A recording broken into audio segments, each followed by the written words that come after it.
Some of the benefits of having a labor management committee in the workplace include being able to have open and frank discussions. Labor and management collaborating together is a huge benefit to the agency. It's not only possible, we do cooperate together in labor management. It gives you an opportunity to have dialogue between management and between the union, and that's very important.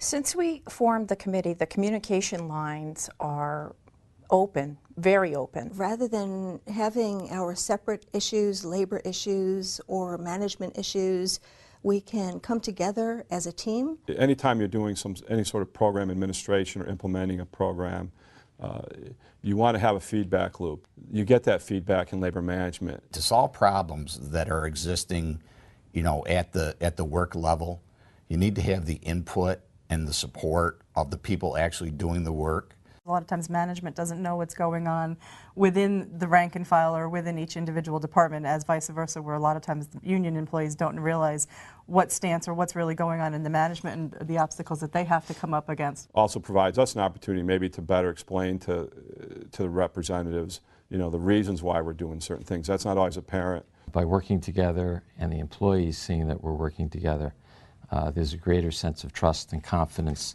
that we are in this together. Yep. Working together works, plain and simple. Although there may be a long-standing perception that labor proposes and management disposes, successful collaborators today know that a mutual partnership delivers more effective results for both labor and management. experienced managers recognize that the best ideas often come from the people who are closest to the work. And strong union leaders know that working on concerns and new ideas increases employee satisfaction. Labor management committees provide an opportunity for mutual understanding. They are made up of a group of leaders from both sides who have agreed to come together to discuss workplace issues and generate new ideas. Labor management committee meetings give managers a forum in which to share the agency's direction, priority, and goals, while allowing union members to voice concerns about operations, safety, and quality of life. When representatives from both management and labor cooperate, the result is an empowered, more satisfied workforce. Sound too good to be true? Rest assured that even if relations in your workforce feel strained now, there are tools and techniques you can apply to improve your collaborations and successfully address what we call matters of mutual concern. Effective labor management collaboration requires two basic elements: structure and relationships. All of the content covered in this series is designed around these two categories. Structure ensures that there is a consistent framework for productive discussions to take place. Strong relationships keep those discussions positive and solution-focused. These video modules will help you build and maintain proficiency in both areas. Use this series in the way that makes the most sense for your committee. The modules could be viewed as pre-work to live training, a refresher of key learning points after training. You can view the entire collection from start to finish or watch individual content areas as the need arises. We'll be your hosts throughout this series. We'll guide you through the content areas, provide tips for best practices, and take you through some demonstrations of successful and not so successful labor management committees in action. So we've told you a little bit about how labor management committees can benefit your workplace. But you don't just have to take our word for it. There are plenty of other members of successful committees out there who agree.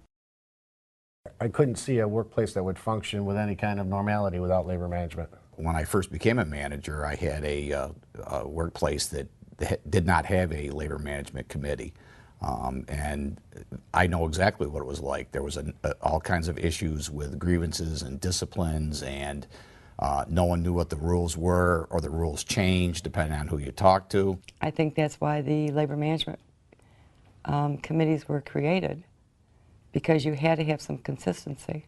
I consider that the Labor Management Committee meetings are a forum for ideas. We've been able to develop those ideas and have an end product that's really worthwhile. What we've done is, through labor management, enter into pilot agreements and pilot programs that provide for part-time employees to basically receive prorated benefits. One of the things that we accomplished as a committee was a special driving course for the direct care people.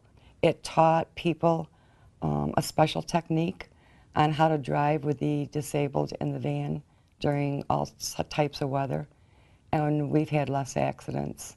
I work for a division called Fleet Administration, and we were able to, through the labor management program, get all of our mechanics certified by New York State in the air conditioning repair area, and that allowed us to do more work in-house, provide a better service to our customers in a more timely fashion, and keep work inside instead of contracting out. If the people are in an environment where it's a happy, healthy work environment, then they're productive. That goes a long way. Once you have successes and the employees see that, you know, I had a complaint about, you know, the lighting in the back parking lot, and wow, they were out there taking care of that, you know, on Thursday.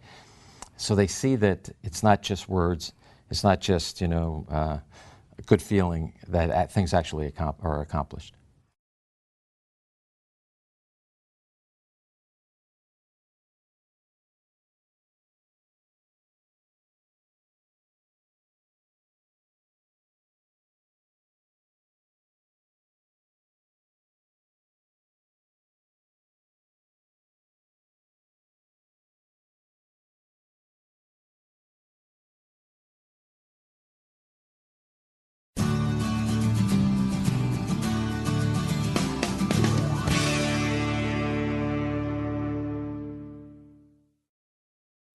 They say variety is the spice of life, and no doubt your labor management committee provides plenty of it. From the individuals in the room to the way you interact with each other, labor management committee dynamics are always changing, and each group evolves in its own way over time. But there are 3 basic benchmarks or levels of LMC development that a committee will achieve as it progresses: forming, operating, and strategic. In this module, we'd like to show you examples of what each of these levels looks like, so you can get a better sense of where your own committee is at. And what you might be able to do to increase your effectiveness as you grow.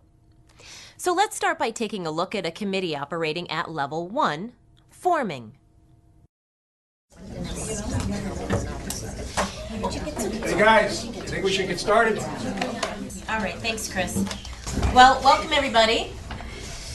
This is our first Labor Management Committee meeting, and as you know, Phil and I have been asked to act as co-chairs of this group. That's right. So I guess the first thing we need to do is figure out what we're going to talk about here.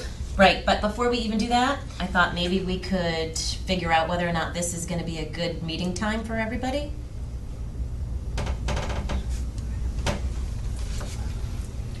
How often is this committee going to meet?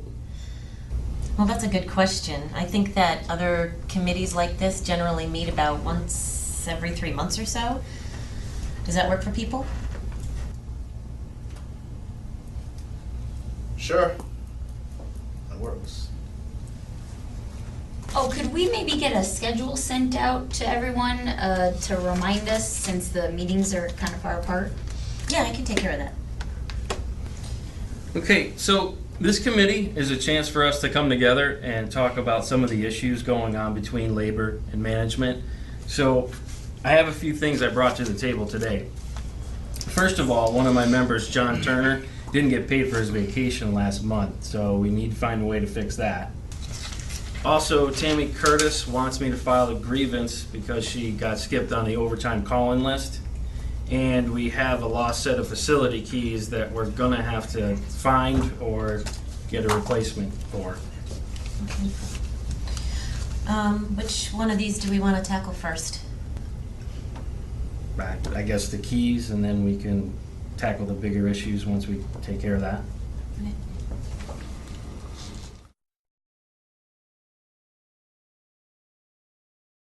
Okay. I heard that the reason he lost the keys in the first place was that he was walking between the sheds during a snowstorm and fell. So that's an additional safety concern. Is anybody writing this down, by the way? Hey, has anybody even looked for the keys outside now that the snow's melting? You know, I think the real concern is that we haven't changed the locks. There could be somebody out there with access to our facilities. Have we made a replacement set of keys yet? How is Jerry getting in and out of place? Hey guys, what time do we have until? Because I have to be someplace by 4. Yeah, I have to go. No, I thought we were meeting until 4:30. Okay. I think you get the picture. Not our proudest moment as a committee, eh? Well, we were just starting out. What you've just seen is an LMC operating at level 1. Here are some of the characteristics of a forming labor management committee. Level 1s are relatively new committees. They don't have an operating agreement yet, so the group is still trying to decide on their purpose. The committee may still be establishing a level of comfort and trust with one another, so sometimes it's hard to get people to participate. There are no established ground rules, so you may see people talking at the same time, taking phone calls, or having sidebar conversations. They're still deciding on meeting dates and times.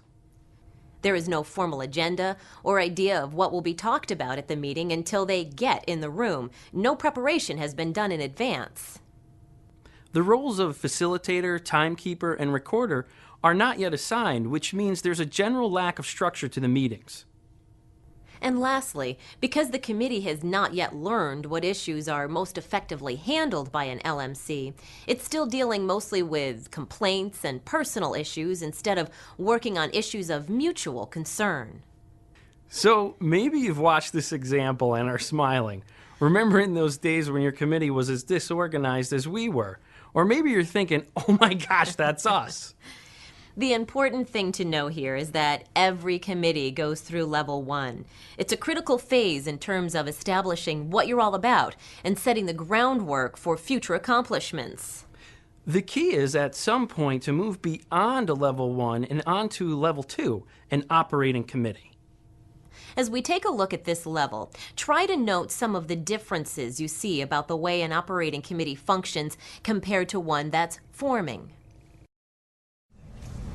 Okay, welcome everyone. You should have all received the agenda that Phil sent out about a week ago, so you all know what we're here to talk about today. And I know some of us on the labor side have gotten a chance to meet and prepare a little about the issues. We met a few days ago to talk about the agenda as well. Great. So to begin, I'd like to ask Devin to go over how we're going to allocate our time today. Okay, we have 3 key agenda items for this meeting. First, we've got a good 30 minutes to talk about the issues we've been having with overtime and people being passed over. Then we'll take 20 minutes to discuss resolutions to the problems we didn't finish discussing last time about the posting of vacancies. And we've got 10 minutes at the end to cover the problems at the facilities we have been seeing with the lost keys. Great, so let's get started. I think it's been benefiting us at the past few meetings to hear each side's perception of the problem before we move forward with our discussion. So let's start there. Who from the management side would like to take us through what you've discovered on OT? I can do that. We've been following the established protocol for calling people in for overtime, but we've been hearing that there's still grievances. What we feel is not generally understood is that if we don't reach people on the first call, we can't wait for them to call back. We have to move on to the next person on the list. So our action items on the overtime issues are that Phil is going to recirculate the call-in list by next Friday to make sure everyone who should be on the rosters is on them. And Laura is going to send out a communication on official protocol by the end of the month. Okay, I'm glad we came to a resolution on that because we had about a minute left.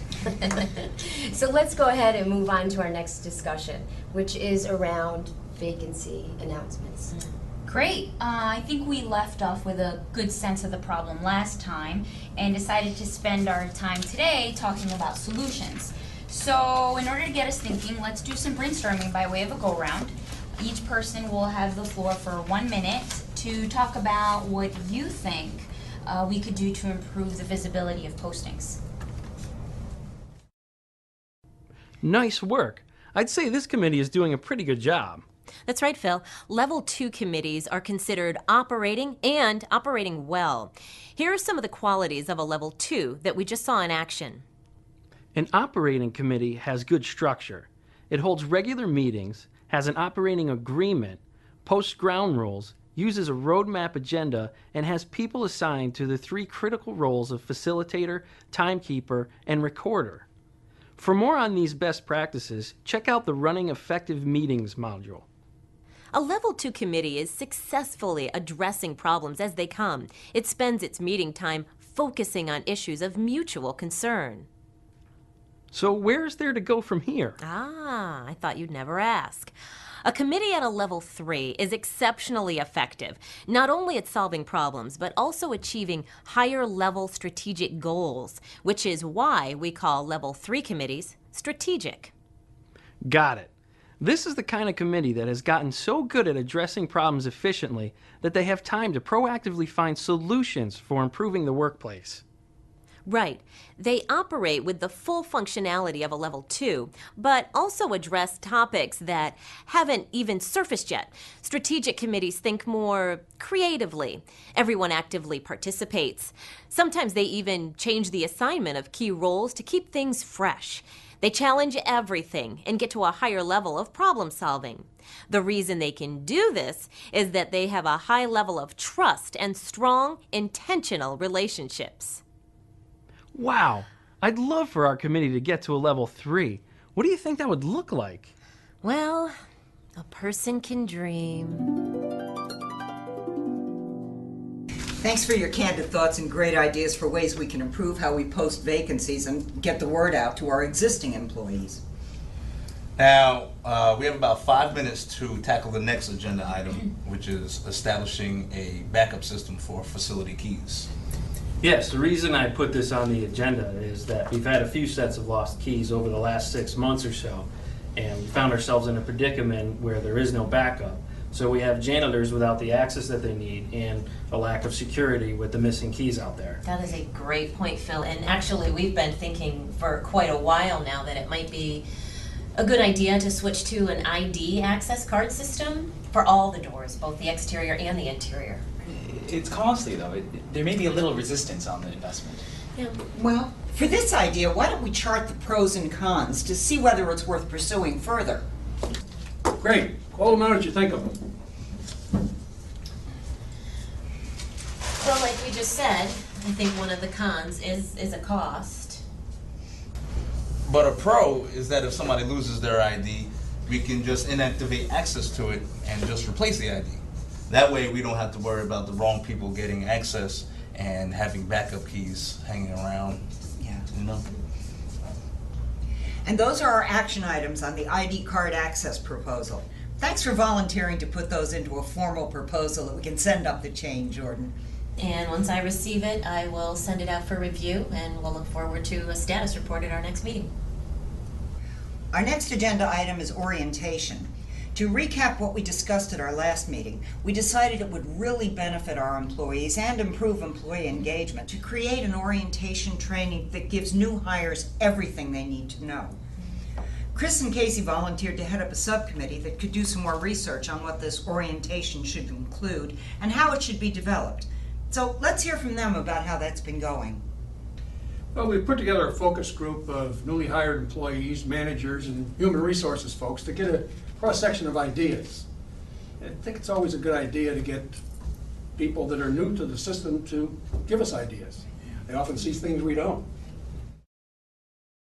Wow, that was pretty cool. Yeah, there was total synergy here. People were volunteering, there were subcommittees, and the ideas were flying.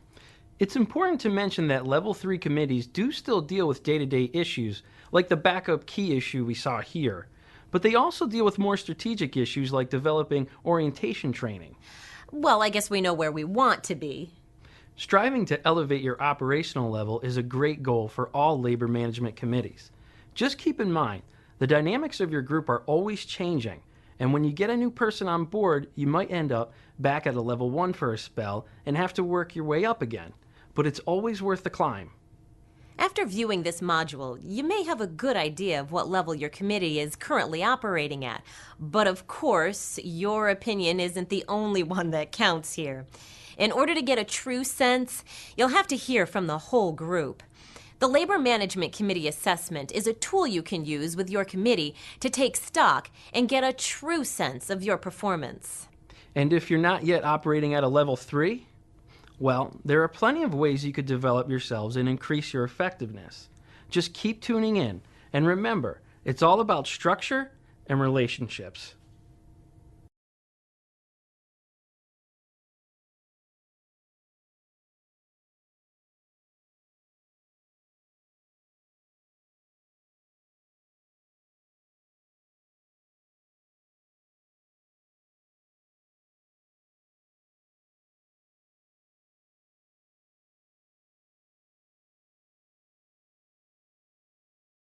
You can't have a labor management committee without having the foundation, which is the strong relationships, especially between the chairs. We're all human beings to begin with, and regardless of whether we represent management or represent labor, we're human beings, and we need to get to know each other. It's more than just personal relationship or whether you personally like the person or not. I think it starts with respect for their position, respect for what their role is.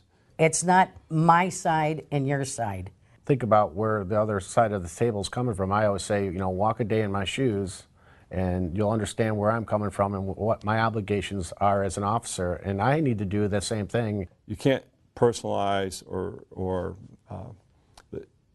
internalize maybe some of the criticism that you might hear in labor management. We're not afraid to say what we need to say, and we try to remain open-minded and judgment-free as much as possible. Sometimes people have to be willing to listen to the other side instead of always wanting to control the conversations. That goes a long way too. So you have to listen. I think I listen. Yeah, you do now. Yeah. I had to train you.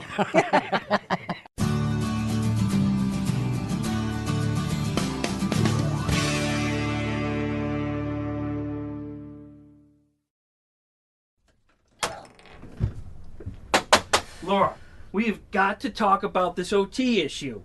I got my people breathing down my neck, bugging me to figure something out here. Phil, I can't deal with that right now. Look, I told you, you collect your problems with OT, you bring them to the meeting in 2 weeks. I just don't have any time to give it before then. It seems to me you never have time to talk about it. Laura, I've been asking for you to look at this and you keep throwing me off. No! Not going to happen! I will talk to you in 2 weeks! Well, that was interesting. Oh, I think it went very well.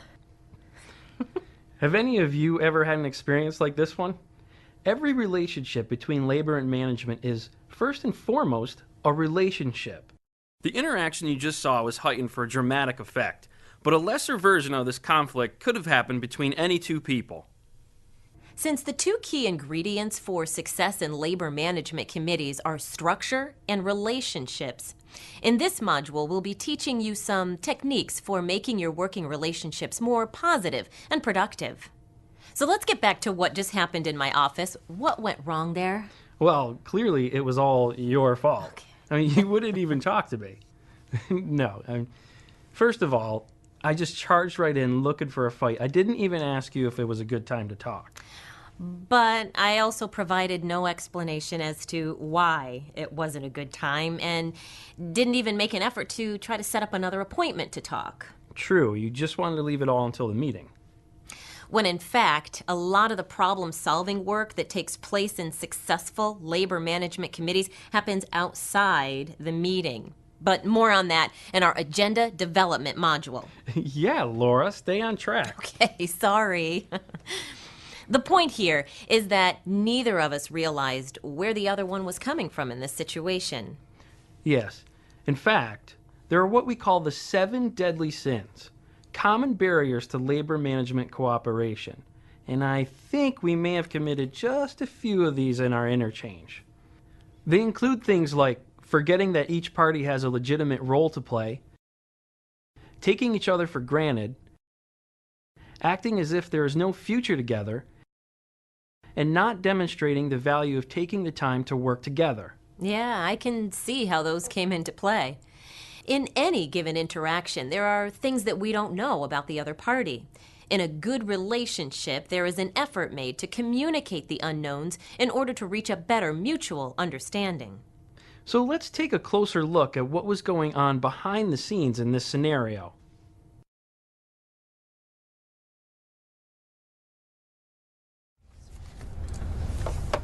Hello. Hello?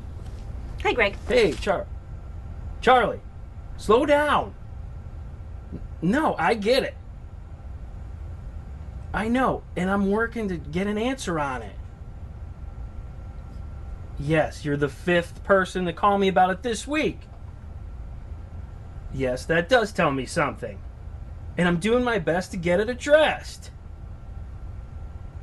I hear you. That doesn't pay for the groceries.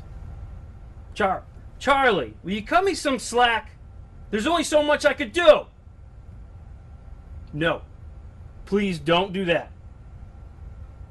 Okay, I'll go ask her again right now. Hi, Greg. Yes, I've got those numbers for you. Did you get my report? It's that bad? You're telling me we won't be able to fill those 2 positions that are now vacant? We're already cut to the bone. This is going to be next to impossible to deal with. We're heading into our busy season. I don't know that I can do that. Greg, Greg? Laura, we have got to talk about this OT issue. I got my people breathing down my neck, bugging me to figure something out here. Okay, now I get it. I see why you were so stressed out before I even got there. And now I see why it was such a priority for you to get resolution. When we see the context of what each of us was dealing with, it's easier to understand why the conflict took place. Successful labor management relationships are ones where both sides are able to walk in each other's shoes. So, how do you do that? Well, lucky for you, we've compiled a list of tips for overcoming common barriers to labor management cooperation. Let's take a look. The first one is look for common ground and work on those issues first. Tackling the easier stuff and achieving some early wins will give you a sense of accomplishment and collaboration, and will encourage you to keep working. Second, get to know each other and try to view things from the other party's perspective. Recognize that each team has a legitimate role to play. The better you understand the concerns of the other side, the easier it will be to brainstorm solutions that will work for everyone. Ever slipped up and then wish that people would just forget about it instead of harping on it? Expect that there will be some backsliding and mistakes. Cut each other some slack. If there is a difficult history, it may be necessary to start small and take one issue at a time until you build trust. Be willing to examine your own actions for fairness and emotional maturity. Have any really good friends who always tell you the truth? Run your opinions by them and see if they think you're being reasonable. Also, recognize the external pressures that come to bear on the other team or individual. Just like in the scenario you saw us perform, there are a lot of stresses coming at all of us. Try to think about what the other person might be facing and be willing to help out when you can. Try not to assume that the other party's intentions are derived from your own fears. Instead, listen and be willing to learn. Don't get caught up keeping score. Remember, the solutions to issues may not always have exactly equal results for both parties, but may still be beneficial to both. Another tip. It doesn't benefit anyone to save up all of your disputes for the meeting and try to catch the other side off guard. Try to get input from each other and give a heads up on important issues so that each party can come prepared with ideas for solutions. Ever hear the saying, choose your battles? Sometimes you have to let the little things go so you can focus on the issues with the highest stakes for both parties. Remember, wisdom is the art of knowing what to overlook. Lastly, some sound advice. Trust the methods, even if you can't trust each other. Sometimes disputes get so heated that it's hard to keep your head. Add to that a rocky history and lack of trust, and things can go sour pretty quickly. Try to stay cool, take it one step at a time, and follow the best practices you're learning in this training. They do work when you stick to them. So, using these tips, how could we have interacted more productively in our scenario? Well, For one thing, rather than immediately jumping to a confrontation, I could have taken a step back, realized that you may be dealing with some stresses of your own, and said, right now might not be a good time for her. And I could have communicated that better to let you know why I couldn't address it right away, but still express that it was important to me. So, what do you say we try that again, now that we have some techniques under our belt? I'm willing to give it a shot.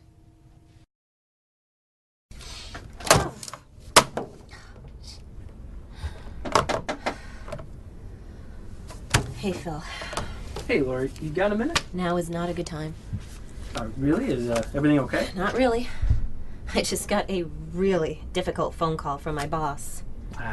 Yeah, it's not going to be a fun week. So if there's any way that we could do this at the meeting in 2 weeks. Well, I mean, I understand if right now is not ideal, but I'd really like to talk with you before then, come up with some possible solutions before we sit down together. I'm getting a lot of pressure from my people to work out this OT issue, and I'm sure you can appreciate that. I have to take care of them and their families. I do. Trust me, I have the same motivation to be concerned about my people right now. Tell you what, can set up a time to talk on Friday? Yeah, I guess that'll work. At least I can tell my people we have a concrete time to start addressing things. All right. Is 10 o'clock okay? Yeah, sure. Okay. I will come with a fresh head and be in a better position to listen. Thanks for understanding. I know how difficult it is with all these people banging down your door wanting answers. Not a problem. I'll see you tomorrow. Nice job! Likewise. See? It took a little effort, but using the methods worked. I think we exhibited a level of trust and respect there, even though there was a conflict. Agreed. And the listening and communication enabled us to actually make some progress instead of leaving in a huff. Which is actually preferable. You know, this module is entitled Building Intentional Relationships for a reason. Intentional relationships are ones that you consciously put effort into because you want to make them work. Think about the people you're closest with. Even great friendships and family relationships aren't always easy. They need to be nurtured with honesty, trust, teamwork, and good communication. Your work relationships are no different. You don't have to be best friends, but you have to function well enough together to get things done. Since labor management committees primarily exist for the purpose of coming to agreements, it benefits both sides to establish a level of mutual respect. So remember those tips for overcoming barriers to cooperation. Look for common ground and work on those issues first. Start small and take one issue at a time. Be willing to examine your own actions, listen and be willing to learn, and trust the methods. Make a consistent effort to work things out, and you'll be on the road to forming productive relationships that will benefit everyone in the workplace. I think there's a lot in having a relationship with your co-chair in labor management. It is, you have to, first of all, understand each other. You have to have trust for each other. You have to be able to communicate. It's really important to communicate, not just at these meetings, but across the table from each other on a daily basis. I think that to maintain a good relationship over a long period of time involves trust. The three things are trust, communication, and respect. Respect. Thank you. See, he finishes my and sentences for me. Together. It's trust. It's understanding each other. All those things have to come together in order to have a real successful labor management committee.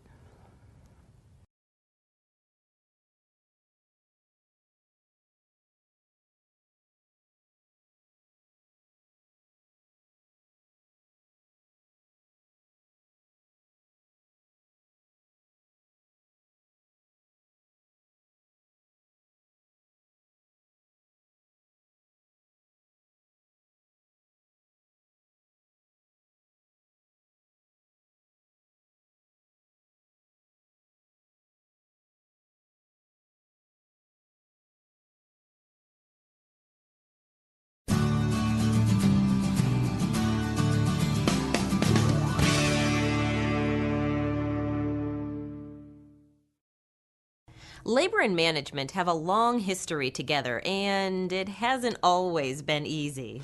Sometimes we get stuck being argumentative. But labor management committees are here to change all of that. The work we do together is about breaking down barriers, building an understanding of each other's challenges, and working to find solutions to our issues. To successfully do this kind of work, one of the most important skills that labor management committee members need to develop is active listening. Active listening is much more than just being quiet while someone else is talking. It requires concentrated attention to detail, clarifying for understanding, and repeating back the speaker's thoughts in your own words to make sure you receive the right message. You're going to get the chance to see and practice active listening in this module. So we'd like to take a few minutes to introduce some strategies that will help you better understand each other's worlds. When you're trying to communicate a message to someone, you want to know that they're paying attention, don't you? So it only makes sense that you pay others on your committee the same courtesy. Showing a speaker your attention is called acknowledging. Laura, would you demonstrate? Sure. Acknowledging behaviors are things like making eye contact, nodding your head, and making listening noises every few sentences. Right, yeah. Thank you, Laura. Sometimes people think that if you're acknowledging a speaker, you're somehow agreeing with them. But this doesn't have to be the case. You can disagree with the message, but still acknowledge that you've received it. It's important that each side feels heard when you're trying to work out an issue. Otherwise, things can escalate very quickly. So acknowledging is a useful tool for productive communication. Listening is not always about being silent. In fact, questioning is another great active listening strategy. Sometimes you need to get more information on what a speaker said before you can respond. Use clarifying questions to follow up on the thought and get a full understanding of the message. How does questioning improve your communication, Phil? Thanks for asking, Laura. Questioning makes the speaker feel valued because it shows that you paid such good attention that you need to know more. The last and most advanced active listening technique we'll recommend is paraphrasing. Now this one is tricky, so I'll ask Phil to help me out here. I'll start. Paraphrasing is repeating the speaker's statement in your own words to check for understanding. So what you're saying is that paraphrasing is repeating the speaker's statement to check for understanding. Good try, but you're not quite there yet, Phil. There are 3 key strategies to paraphrasing that will make it productive instead of confrontational. The first is, instead of saying, "So what you're saying," which can sound like an accusation, start with an I statement, like, "So what I heard you say." Then make sure you repeat the statement in your own words so it doesn't sound like you're mimicking the speaker. At the end, use a question like, "Is that correct?" After all, the whole point of paraphrasing is to check for understanding, so make sure you really ask if you got it right. With those tips in mind, want to try it again, Phil? Sure. Paraphrasing is repeating the speaker's statement in your own words to check for understanding. I think what I heard you say is that paraphrasing is repeating back what someone said in your own terms to make sure you got the message right. Is that it? Why, yes. Nice work. And again, you don't have to agree with the speaker's message to use paraphrasing. It just shows you're trying to understand their point of view before communicating your own message, and that goes a long way. Okay, so acknowledging, questioning, and paraphrasing. Now that we've got some of these active listening techniques under our belts, we're going to give you a chance to try them out in something called the caucus activity. This exercise is a communication and team building tool that labor management committees use to help build understanding and strengthen relationships. They break into teams of labor and management and receive 5 questions which they answer as a group.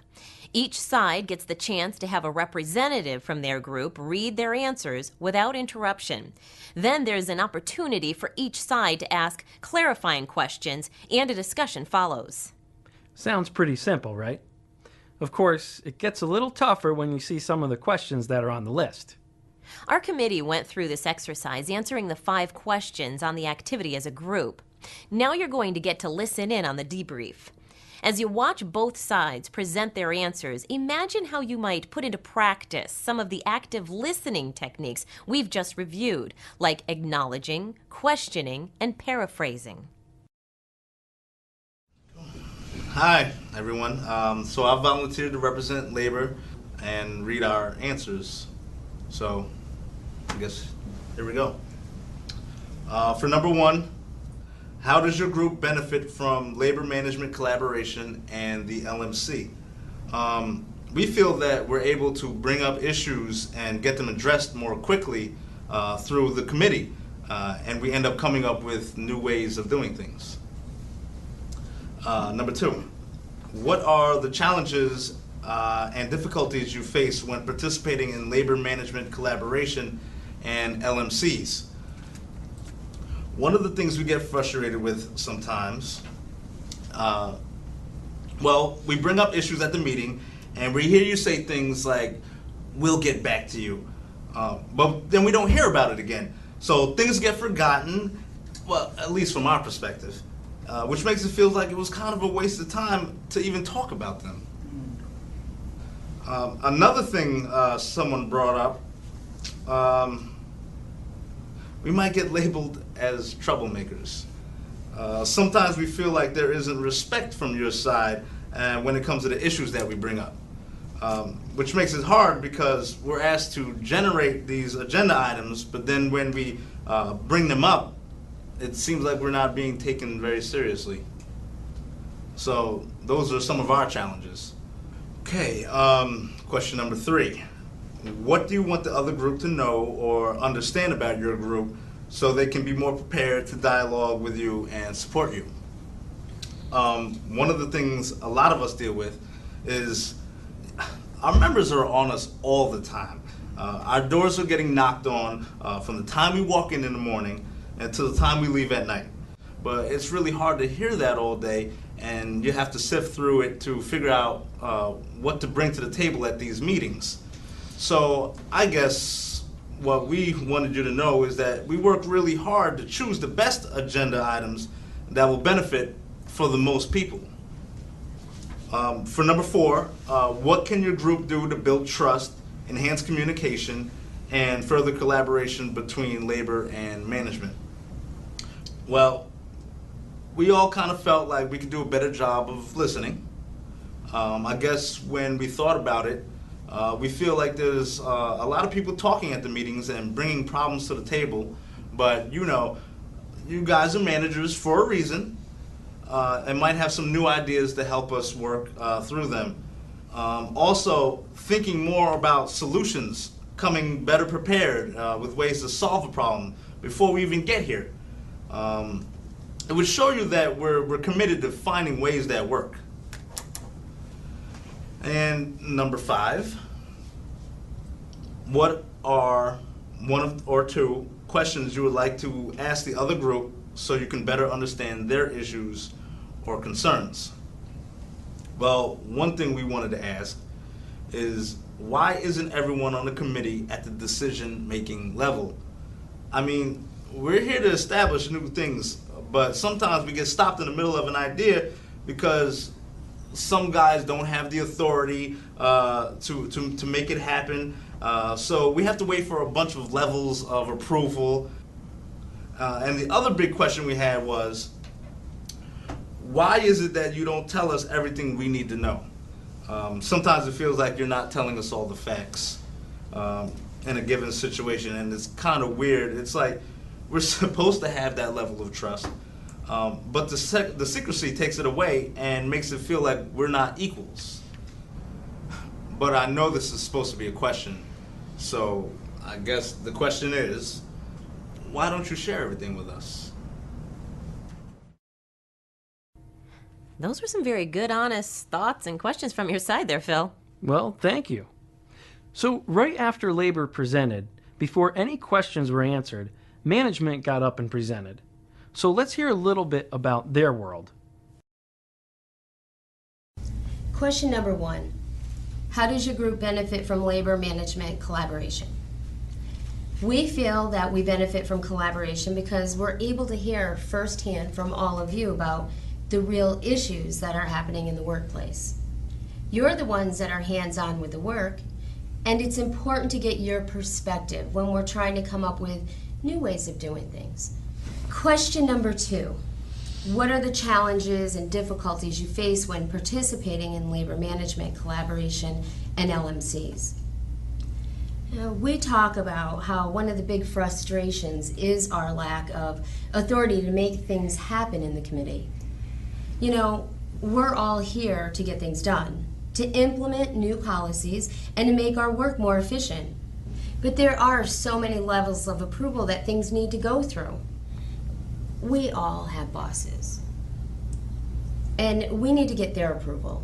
And then things have to go through central office, and sometimes this process is a long time. On the other hand, we sometimes feel that we end up spending too much time in committee meetings talking about grievance levels or personal issues instead of thinking strategically about how we can improve the whole system. Question number 3. What do you want the other group to know or understand about your group so they can be more prepared to dialogue you and support you? Our group said that one of the things labor may not realize is that we have to answer to people. You know, we're considered management, but we're more like in the middle because we're still held accountable based on policies and procedures. You know, we'll come in here wanting to talk about OT, but we may have just been told that we're not allowed to spend an extra dime on OT. So sometimes we're not the final word on something. Another thing we want to make sure you know is that we are really invested in this process. It's just hard sometimes because there will be things that we just can't share with you. It's not a personal choice. It's not that we choose not to share things. We're just not allowed to. So that is some of what we're up against when we come in this room together. Now, question number 4. What can your group do to build trust, enhance communication, and further collaboration between labor and management? We feel we can be better listeners. We are here to hear from all of you. We also said we could work harder to push through the labels and really, truly collaborate to try to understand what your challenges are and help you to be more successful. Question number 5. What are 1 or 2 questions you would like to ask the other group so you can better understand their issues or concerns? The one question that we decided to ask all of you is, what do you think we could do to make you more successful? Nice job, management team. Well, now it's time for the good stuff. After both sides present in the caucus exercise, there's opportunity for questioning and discussion. And it's amazing how well it flows since we've both had the opportunity to talk and present our own points of view without interruption. So now it becomes a real dialogue where those questioning and acknowledging techniques really come into play. Let's listen in. One of the things that was really interesting was that the questions that we asked to your side were answered in the section where you talked about the things you wanted us to know. Yeah, and vice versa. It's like there are these dynamics of the group that I guess we just weren't talking about. But we all knew were there because we addressed them both in our presentations. And I guess for me, the takeaway is how we're really not that different. And we're dealing with different issues, but they're kind of similar in nature. One thing I thought I heard you say was that you were afraid we'd view you as troublemakers if you brought too many issues to the table. Is that right? Yeah, we did talk about that. Yeah. Well, I just want you to know, and I think I speak for everyone on our side, that that's not the case at all. In fact, we're happy when you bring things to the table, because it's the only way we would know some of these things are going on. And we want to know if anything's impeding our collective success.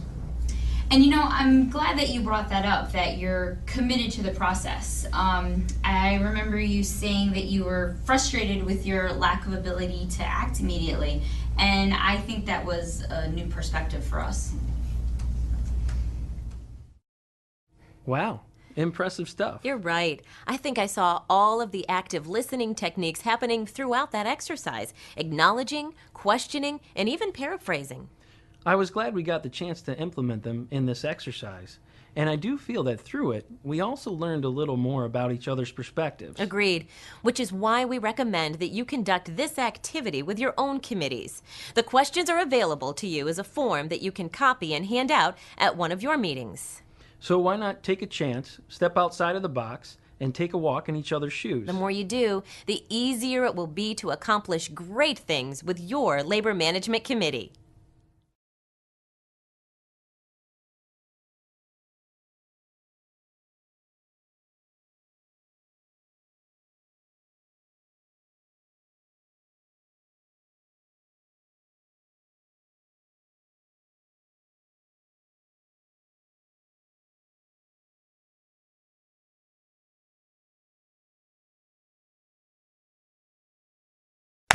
Hey, all you committee members out there, is this what your labor management committee looks like? You from the animals! They're to protect the animals from you! Then you need an operating agreement. An operating agreement can define your labor management committee's mission, standardize your procedures, and make your meetings more productive. Chock full of 12 sections or more, the operating agreement contains everything you'll need to successfully communicate and document your committee's protocols. Does this sound familiar? If we're not going to get to address grievances, then why are we here? I thought the purpose of these meetings was to generate ideas on how to change the contract. That's not what I thought. I thought we were here to work on our relationship. Without a preamble to an operating agreement, your committee is already starting off on the wrong foot. The preamble identifies your committee's purpose and goals, outlines the types of issues it will deal with, and sets the limitations of its jurisdiction. The preamble is available exclusively in the amazing operating agreement. Oh no, not again! Meetings are so frustrating when you don't have even representation from labor and management, and no one likes to be outnumbered. The solution is here. An operating agreement's committee composition section defines the minimum and maximum number of people on your committee and identifies a chair for each team. Has this ever happened with your new members? Well, maybe we should get the perspective of someone new. Casey, what do you think? I don't know. I'm still trying to figure out if I'm in the right room or not. This is the event planning committee, isn't it?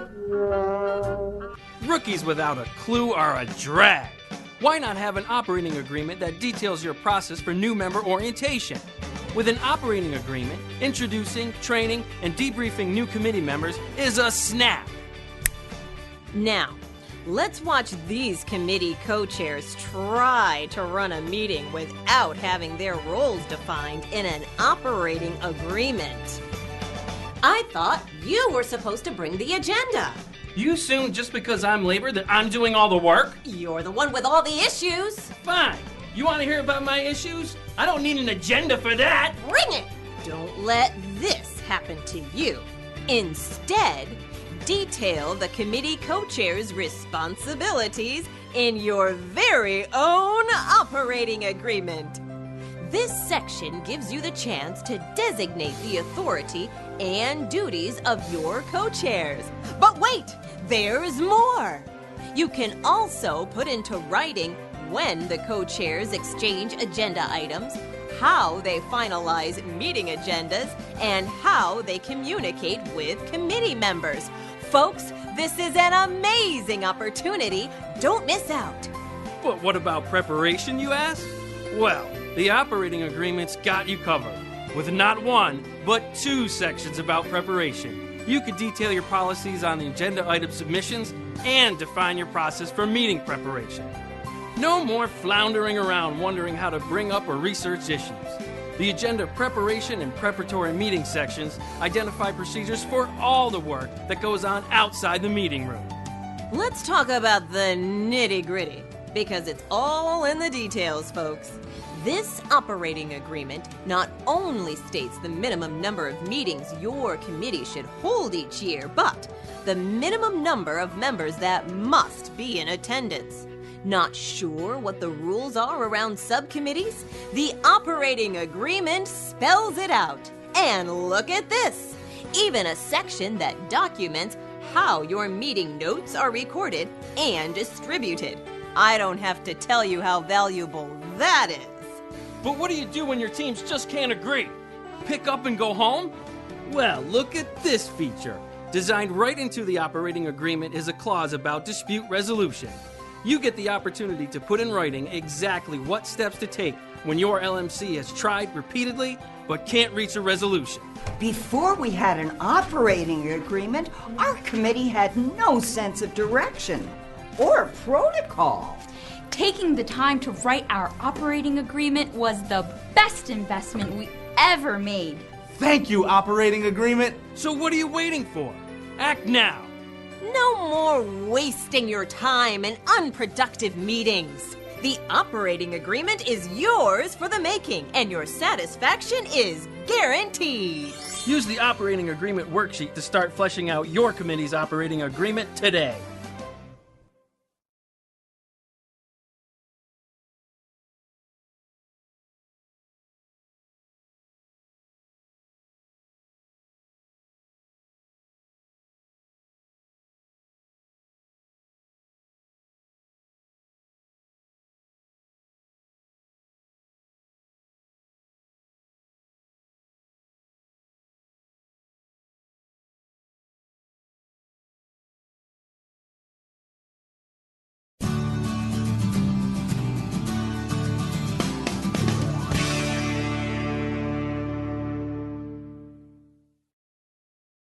Agenda development in advance of the meeting is extremely important. Planning an agenda thoroughly before a meeting is key. Planning ahead, having the agenda, doing your preliminary work to get prepared for the meetings makes the meetings very productive. It's very important to have good planning and an agenda set out ahead of time that both sides have an opportunity to review. You have to have some backup for what you want to talk about. You want to have the information. So there's no surprises when you sit at your meeting. Right. Surprising your counterpart is not the way to go. You don't want to spring something on them because then they don't know how to react and they may react negatively. I'm not going to go into a meeting and try to blindside Rod with something that he's not prepared to answer. In developing the agenda, we want the topic there. We want to know what is the topic. Is it going to be a lot of discussion? Is it a question and answer period? We also want to know what is the result that we want to come out of this discussion. The six-step process enables you to proceed, to develop the ideas, to follow through on the ideas, and have a valuable discussion when you actually sit down and meet. The agenda. On the surface, it's nothing more than a list of things to talk about. But creating the agenda for your committee meetings is not a simple task. And it begins earlier than you might think. In fact, when it's fully developed and well prepared, the agenda will serve as the foundation of your committee activity and the cornerstone of your success. Agenda development is a process that begins immediately after each committee meeting and takes you through to the next meeting. In this way, your committee does the majority of its work in between meetings, while you are generating a list of agenda items that are appropriate for a labor management committee, that cover areas of mutual concern and are well researched. In this module, we'll introduce a 6-step process for agenda development. To provide a quick reference for each of the steps, we'll refer to this visual timeline throughout. As you can see, LMC meetings mark the beginning and the end of the timeline, so the agenda development work we'll be discussing all takes place between these two benchmarks. So let's get started. We've got a lot of work to do. Good agenda development for a labor management committee meeting begins as soon as the previous one is over. In step 1, the co-chairs set a deadline for exchanging agenda items. Without something on the calendar, it's too easy to forget or put this off. So instead, we recommend that on the way out of each meeting, you set a deadline for exchanging items for the next meeting's agenda. Choosing a date 10 to 20 days prior to the next meeting is usually a good range because it allows you time to review the other team's proposed items, finalize the agenda, and prepare your team's discussion points and questions. So actually, step 1 is setting the date for step number 4, which we'll talk about in a few minutes. Next, it's time for open submission. In step 2, the co-chairs and committee members identify agenda items. In addition to generating their own agenda items, co-chairs and committee members should encourage colleagues to make use of the committee forum by suggesting agenda items. After all, elevating issues from the entire workforce is what the labor management meeting process is all about. To make sure these suggestions are thorough and well thought out, encourage submitters to use the proposed agenda item submission form. This tool asks contributors to describe the issue, the background information, attempts that have been made to resolve it, the change that is desired, the benefit to finding a solution, and some ideas for addressing it. The form not only helps sort out which items are appropriate to cover at a meeting, it also helps submitters feel more empowered because issues are thoroughly documented with facts and ideas. This keeps your process proactive and solution-focused. Step 3. Review, prioritize, and research agenda items. Once all of the submissions for agenda items have been collected, it's up to the co-chairs to review the proposals and prioritize them into a logical sequence. Chairs should make sure that the items submitted have been well researched and documented. They should also check that the proposed agenda items are areas of mutual concern. This means that coming to resolution on the issue will be beneficial to both parties. Because this is an important distinction, let's hear from some other committee members about what types of issues should be chosen for the agendas of labor management committee meetings and what should not. Some of the issues that belong on a labor management agenda might be like bidding processes for work locations, summer work hours. A large, broad issue that would benefit both sides of the table. You should be settling some issues, but gaining others, like working together towards grants, working together towards education, working together as being partners. Items that really impact the organizational atmosphere, I think, are very important. What are some of the positive things that labor management can do? Agenda items that are identified as mutual concern, I think, are ones that we would look to as being the most valuable for us to have. In a nutshell, things that don't belong on an agenda would be anything that violate the contract. Things where there may be a grievance. Personal issues with one particular employee. If it's somebody's specific name or specific incident, we try not to mention it only for, confidentiality purposes, and not everybody at that table may need to know that information. Hopefully that helps clarify what does and doesn't belong at a labor management committee meeting. This advice should help guide the choice and prioritization of agenda items for step 3. Once the co-chairs complete their proposals, it's time for them to exchange the agenda items and discuss. This is step 4, the one we set a date for at the previous meeting. At least 2 weeks prior to the meeting, co-chairs should get together, talk about the proposed agenda, obtain any additional information required, and agree on the format of the meeting. It's finally starting to come together. Step 5 is about making it official. Finalize and distribute the agenda to all LMC members. Once the co-chairs have agreed on the issues that will be covered at the meeting, one of them creates an official roadmap agenda. The roadmap is a chart that is used before, during, and after the meeting to track issues. Before the meeting, it's partially complete, listing agenda items, the desired outcome, and the time allotted for each. There is also room on the form to take notes during the meeting about key discussion points, the decisions made, and the action items required for completion. Using the roadmap format to formalize the agenda gives everyone on both sides of the committee an excellent sense of what will be covered at the meeting so they can prepare properly. So now for the final preparations. In step 6, the union and management teams prepare for the meeting. Each group should have its own discussion in advance of the meeting to prepare their own presentation. All agenda items should be thoroughly researched, and the team should come up with several proposed solutions for each issue. They also go over the other side's agenda items and prepare any related questions and concerns. So in review, here's the 6-step process of agenda development that takes place in between LMC meetings. Step 1, set a deadline for exchanging agenda items. Step 2, identify agenda items.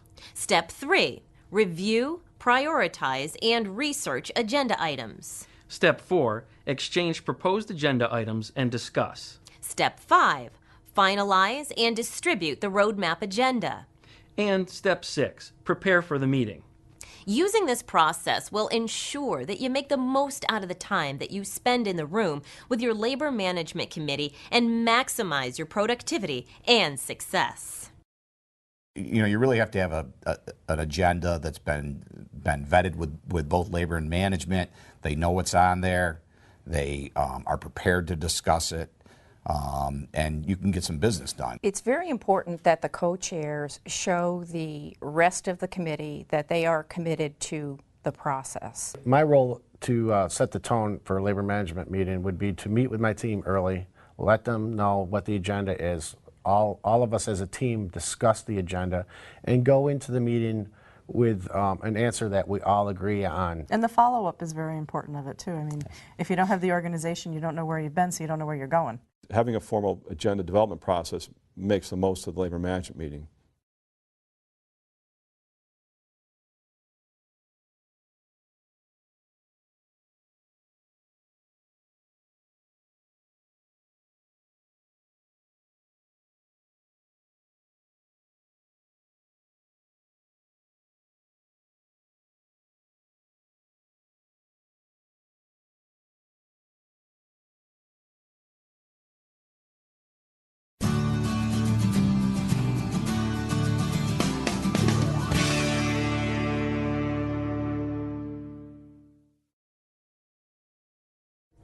Okay, so we all know what a bad meeting looks like. There's a lack of organization and structure, people talking over one another, and nothing gets accomplished. It's not pretty. And frankly, bad meetings are a waste of all of our time. But here's a question for you. Have you ever been to a good meeting? If you have, take a moment to think about what went well at that meeting. Chances are there was a strong presence of those 2 key ingredients we recommend: a working structure and good working relationships. By no means is having a good meeting impossible. In fact, it's well within your reach. In this module, we'll provide a number of concrete guidelines you can follow in order to maximize your meeting effectiveness. The first thing every functioning committee should have is a set of established ground rules. These are agreed upon guidelines for the group's behavior and can include things like no sidebar conversations, stay solution focused, or refrain from using your cell phone at the meeting. One great way to establish your committee's ground rules is to solicit input from members about what should be included. This increases buy-in and encourages adherence. Ground rules should be posted somewhere in the room where everyone can see them and should be reviewed at the beginning of meetings when there are new members present or when they are broken during a discussion. The next element to a well-run meeting is the roadmap agenda. Using this tool is probably the most important strategy to keeping your labor management committee meetings on track. The roadmap is available to you as a form that you prepare partially before the meeting and complete as the discussion unfolds. Agenda items are listed at the beginning of each row and then are followed by the desired outcome, the decision-making process that will be used, materials needed, and time allotted for each item. Besides being an essential tool for structuring the meeting, the roadmap provides a visual representation of the discussion for everyone on the committee. On the back of the roadmap is an area to chart action items. This is essentially a to-do list that comes out of your discussion and will help turn your committee's ideas into achievements. Another key ingredient to running an effective meeting is making sure that you have people assigned to and performing 3 critical roles: the facilitator, the timekeeper, and the recorder. Let's hear a little bit from our friends on the committee about what each of these positions entails. I'm the facilitator. My job is to manage the agenda and the conversation. I use the roadmap throughout the meeting to keep us on track and focused. If we find ourselves off on a tangent, I'll suggest that we park that issue and come back to it later. Periodically, I summarize the discussion to make sure we're all on the same page. When the allotted time for an agenda item has been reached, I'll encourage the group to bring the discussion to a close and either come to a decision or return to the item at our next meeting. I also help the recorder capture key ideas and action items. Since part of my role is managing conversational traffic, I try to pose questions for the group to answer and make sure that no one is talking too much or too little. If certain members are dominating the discussion, I'll conduct a brainstorming go-around where I ask each person to contribute their ideas and point of view. If things get heated in a debate, I'll remind people of the ground rules we've all agreed on. One thing that's a challenge when playing my role is distinguishing when I'm acting as facilitator and when I'm contributing as a committee member. I make a consistent effort to be clear about this so that I don't give my own feelings on an issue unfair emphasis. In fact, if there's a topic I feel particularly strong about, I'll let someone else try their hand at facilitating so that I can participate fully in the dialogue. I'm the timekeeper. My primary duty is to keep track of the time according to the limits specified in the roadmap. I don't just wait till the end and announce time's up, and then we'd never have a chance to reach closure. Instead, I give regular updates to the group so they know how much time has been spent and is remaining on any particular agenda item. My job is important because it keeps us on track, ensures that we don't get derailed talking about one topic for too long, and that every agenda item gets the proper attention it deserves. I'm the recorder. I'm there to capture the committee's ideas, decisions, and action items in writing. It's important to get things on record, so if I'm having trouble keeping up, I have the power to stop the conversation, to clarify what's being said, to catch up on my notes. There are many different ways to record information at a meeting, by hand, on a laptop, or even using a flip chart to display ideas to the group. I choose the method that makes the most sense in a given situation. What do I write down? Well, the agenda items on the roadmap serve as my main headings. Under those, I list key discussion points for each issue and record the decision that's ultimately made. I'm not really catching every little thing someone says, just key points in the discussion. I don't identify discussion points by speaker because it's more important to capture what is said than who said what. After a decision is made on a topic, I use the chart on the back of the roadmap to track action items as they're agreed upon. Here, it is important to name names. I note the responsible party and the deadline for completion. Also, at the end of an agenda item discussion, I'll recap my notes to check that I captured everything correctly. After the meeting, I circulate the notes I've taken as quickly as possible so that all committee members can have a record of our discussions. Any of your LMC members can play any of those roles at a meeting. In fact, it's encouraged to change things up so you could give all your members on both sides the chance to try out each role. The variety will keep your meetings fresh and maximize participation. So, we've talked about a number of key ingredients to running effective meetings: posting ground rules, using the roadmap, and making sure you have a facilitator, timekeeper, and recorder. Now, our friends on the committee are going to help demonstrate some of these best practices in action. In this scenario, we'll be functioning as a Level 3 strategic committee, so this should be fun. I'd like to thank everyone for being here today, and most of you know this already, but since Casey's still relatively new, I'd like to remind us all that our agreed upon ground rules are posted on the wall over here. And while the enthusiasm of last meeting was great, let's try to remember the listen before we speak rule. Okay, so you have your roadmaps. And you'll notice that the first item on our agenda is to continue the discussion that we started last time on training. Jordan, would you give us a summary on what we've discussed so far? Sure. We were challenged by the executive level to think about how to provide continuing development for supervisors. Through our focus group, we identified content areas our managers feel they could most benefit from. These included communication skills, managing performance, and workload prioritization. Today, we need to follow through with our action item that we set up in our last meeting. Chris was going to report back today about pursuing an outside agency that could provide the training. And then we had 15 minutes to come up with the best format for delivery. Great. So, Chris, were you able to investigate whether SkillSource had the curriculum offerings we were looking for? Yes, and the answer is yes, they do. I looked at the budget and they're well within allocated range. And since they're the training company of choice, I think it's a no-brainer. Excellent. How long is each of these courses? 2 hours each. Okay, so if we decide to move forward with this curriculum, the question then becomes, what is the best way for us to deliver? Should we offer them one at a time, or say a whole day of training to attend all three? Well, from a director level perspective, that's really difficult to release my people for a whole entire day. It's really hard to go to training for just a few hours and then be expected to retain any of it when you have to go right back to work. In that sense, I do agree. I think it might be best to separate supervisors from the workplace so they can really focus on skills development.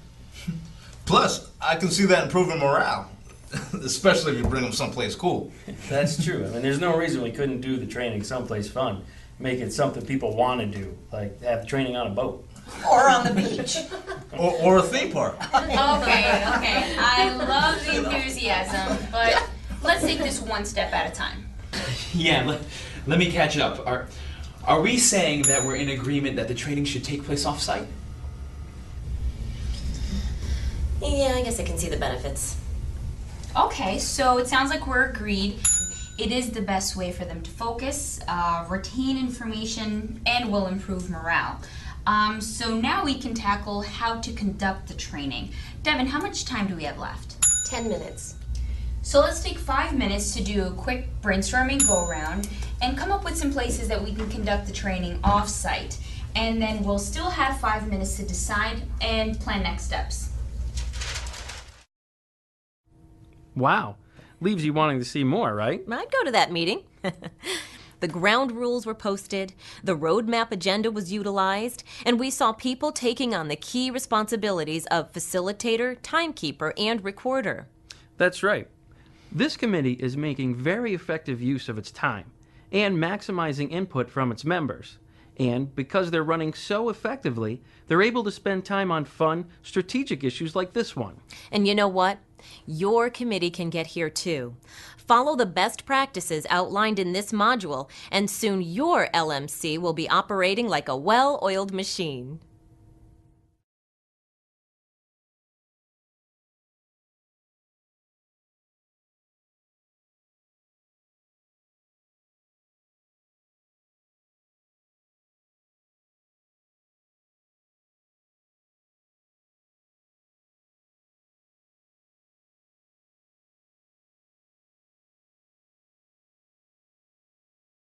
I think that for a committee to effectively problem solve at a meeting, it takes thinking outside of the box. The 6-step process helps keep you on track. Without going through this process, you flounder in the meeting. You have to have a method to address the problem. When you have a formal conversation, you're getting everybody's input. And it gives everybody buy-in to the potential solution. If you work through the process, it's the best way to go with an issue.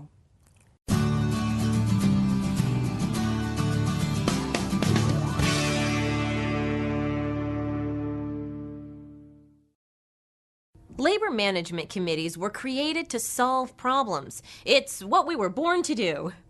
And many of the issues that we deal with in meetings are solved easily with some good old-fashioned dialogue and communication. Having the opportunity to get face-to-face with each other helps clear up many day-to-day issues. But for more complex problems, a higher level of systematic problem solving may be required. Labor management committees operating at a level 2 or 3 will be ready for this process when they have established good meeting structure and strong working relationships. This module will demonstrate the 6-step problem-solving process for high-functioning labor management committees. We'll explain the strategies for each step and then show you what it looks like in action with an example from our own committee. So, are you ready to conquer the world? Well, then let's get started. The 6 steps of the problem-solving process are: define the problem, identify the causes of the problem, brainstorm possible solutions, select the best solutions, implement the plan, and follow up, evaluate, and monitor progress. On the surface, these may sound pretty basic, but taking the time to really delve into each step so that you're working with the best information possible is the fine art of problem solving. So let's delve into each of these steps. The first step to solving any problem is to define the problem. Before you start coming up with solutions and action plans, you have to know what specific issue your labor management committee is trying to tackle. Many times, committee members will think they're bringing one issue to the meeting, but then, after examining it further, realize that issue was actually a symptom and the problem is something deeper. That's why it's important to really take the time to thoroughly explore this question. Here are some of the things your committee should ask as it tries to define the problem. How often does the problem occur? When does it occur? When doesn't it occur? Where does it occur most often? And who tends to be involved with the problem most often? Make sure that your members are answering these questions with only facts and data and not working from assumptions or opinions. To check yourselves, keep asking, how do we know this? These strategies will help your labor management committee come up with a very specific problem statement. Our committee decided to use this process to improve recycling on our campus. Let's take a look at how we work together to define the problem in step 1. So we're using the next half hour to try to tackle our problem with recycling. Now, we currently have a program in place, but it has still been brought to us as something that needs attention. So I'd like to start this discussion with the question, what about our current program isn't working? The problem is compliance. People aren't putting things in the proper bin. There are plastics in the paper bin. People are putting trash in the plastics, and there are recyclables in the regular garbage cans. And how do we know this? Well, the complaint initially was raised by the janitorial staff. They're accruing OT because they're manually separating the trash from the recyclables. People are treating the bins as if they're single-stream recycling. But we don't have the labor hours allocated for that type of post-sorting. Is it a problem of people not doing what they're supposed to, or just not knowing what to do? Well, where is the problem happening? I know that many of the stations do have postings on the bins about how to sort waste. So if it's still happening at those stations, it's not really a case of people not knowing what to do, is it? It must be something else. So it sounds like our problem statement is that trash is not being sorted properly at the waste stations across campus. At the dining facilities, recycle bins are being utilized but being contaminated with trash. And at most other locations, recyclables are being thrown away. The impact of this problem is that the janitorial staff is trying to comply with the executive order by correcting the situation and manually sorting, but is using overtime to do so and costing us a great deal of extra money. Once you've defined the specific problem you're trying to solve, it's important to determine why it's happening. Often, knowing the factors contributing to the problem will lead you to the solutions required to fix it. So, step 2 is identify the causes of the problem. As your team generates the list of causes, ask why up to 5 times for each suggestion. This should give you a really good handle on what's happening. Once you've identified a list of causes, you may discover you need to redefine the problem, or that there are other issues that you were unaware of. Keep working at it until things become clear. Here are some of the causes our committee identified in step 2. You know, I've heard some feedback that there aren't enough bins on campus, that even people who want to recycle throw it in the trash because they can't find a bin close to them. So one of the causes of the recycling being put into the trash is that we don't have enough bins in strategic locations. Well, why don't we have enough bins? I know that budget was a factor when the program was initially implemented. So it was decided we'd consolidate and put one bin in a central location rather than spread 5 over a wider radius. And now what's happening is that once that one bin is overflowing with recyclables, people start putting their recyclables in the trash. But in the dining areas, this problem is reversed. There's not enough room in the trash bins, so people start using the recycling bins for trash overflow there. Let's ask why again. Why couldn't we get the budget to add more bins? Well, I don't think anybody could have seen that the fallout of not having enough bins was going to be overtime extra labor hours. But maybe now that there is such a severe cost implication, the return on investment on the bins is going to be more clear. Well, let's go back and revisit the question of training versus compliance. In the places where there are well-placed, good-sized bins, why are people still not sorting properly? I'm not sure we communicate well enough that the program's in response to an executive order. We want to encourage people to recycle because it's a good thing to do, but I don't think they understand that it's actually a statewide order. Why don't people know this? Well, we haven't communicated it in the campaign. Why not? I think we'll have to talk to the communication folks to find out why they initially stayed away from including this information. You know, if we think it will help with compliance, it may be worth revisiting. Now it's time to start getting creative, my favorite part. Step 3 is brainstorm possible solutions. This is where labor management committees with good working relationships really shine. Successful brainstorming requires open minds. Keep the brainstorming moving quickly. Call out ideas without stopping to discuss them or evaluate whether they'll work. There's plenty of time for that in later steps. The important thing during this phase is getting as many suggestions as possible. Encourage everyone to participate and build on one another's ideas. Make sure you record the ideas as you go. I like to think our committee is pretty good at this step, don't you? Well, we certainly came up with a lot of proposed solutions. Let's tune in. We have 15 minutes left to spend on this agenda item. Thanks, Devin. Now that we're in the brainstorming phase, let's do a lightning go-around. Call out ideas, whatever comes to your mind first, just so that we can get some suggestions out there. Laura? Apply for a capital expenditure so that we can get more bins, bigger bins, so that they hold more and they don't have to be emptied twice a day. Do posting on the internet to let people know that the bins are coming. Maybe we can make it fun leading up to it. Something like a banner. The bins are coming, the bins are coming. Maybe do an analysis to see where the bins are most needed. I'd love to put together a subcommittee to study the question and come up with the best strategies. I think we need better diagrams that show the do's and don'ts of sorting, with pictures showing things properly sorted and things improperly sorted with big red X's on them. We could even have them laminated and put on both the trash cans and the recycling bins. Mm-hmm. We need to find a way to involve more people other than just us. We won't be able to police the efforts just ourselves. What if we created a special team, like a green team, to help spread the word and get behind the effort? We can make them special t-shirts to help identify them.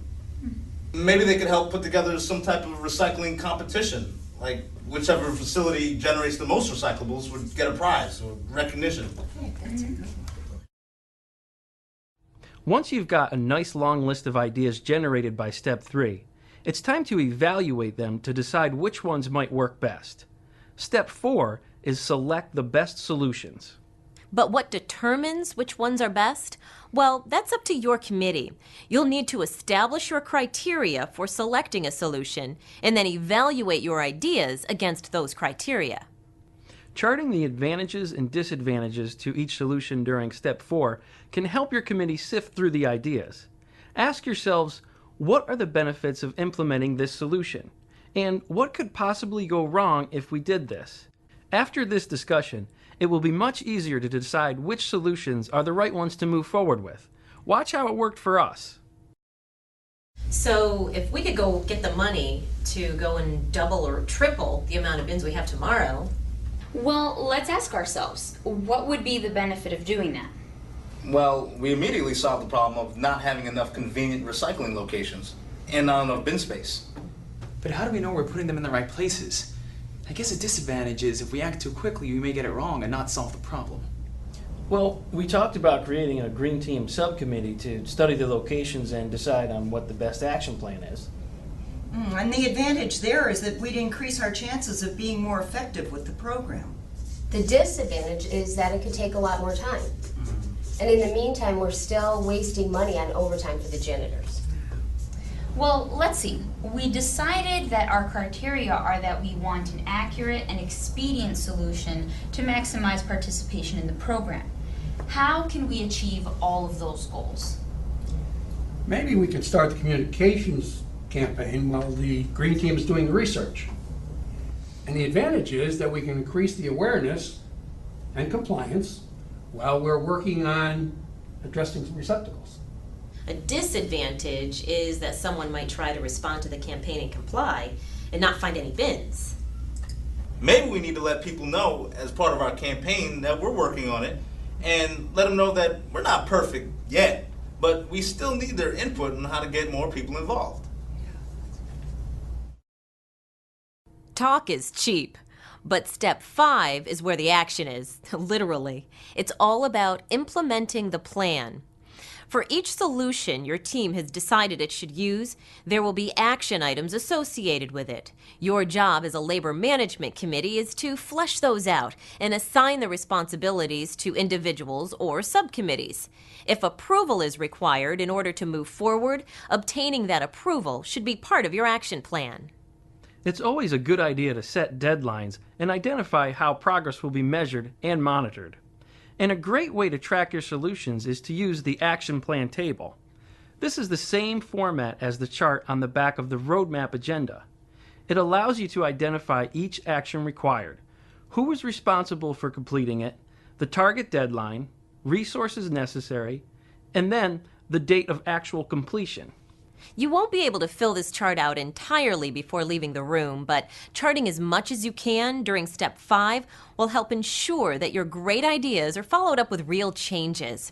Let's observe our committee as it tackles plan implementation. Okay, so we've agreed that Jamie is going to work with the communications department to put up new signage for the current bins and a communications campaign about the program relaunch. Yes, I'll meet with them this week, and our goal will be to get the signage printed by 2 weeks from today and the intranet and email messaging out at the same time. Then Casey and I will lead the green team subcommittee formation.